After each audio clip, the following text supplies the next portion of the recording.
ভাবুন তো এমন এক সমাজের কথা, এ সমাজে নির্দ্বিধায় একজন সহজ সরল মানুষ বাঁচতে পারেন। এ সমাজে গভীর রাতে একজন নারী এক প্রান্ত থেকে অপর প্রান্তে সফর করেন। তিনি আল্লাহ ছাড়া কাউকে ভয় পান না। এ সমাজে কুড়িয়ে পাওয়া সম্পদ প্রকৃত মালিককে ফিরিয়ে দেওয়ার জন্য একজন ব্যক্তি নিজের জীবিকার কথা চিন্তা না করে হন্যে হয়ে তাকে খুঁজে বেড়ান।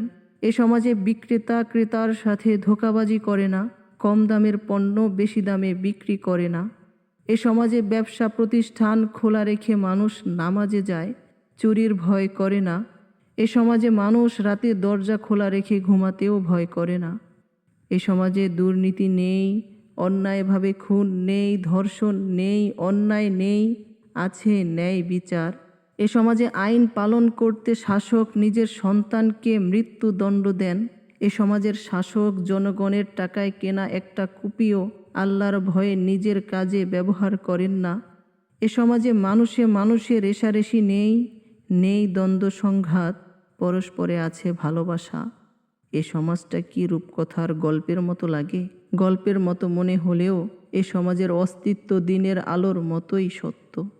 মানবতার মুক্তির দূত আমাদের প্রিয় নবী হজরত মুহাম্মদ সাল্লাল্লাহু আলাইহি ওয়াসাল্লাম তার সমগ্র জীবনের মধ্য দিয়ে তো এমনই এক সমাজ প্রতিষ্ঠা করে গেছেন। আবার যদি এমন এক সমাজ প্রতিষ্ঠা হতো।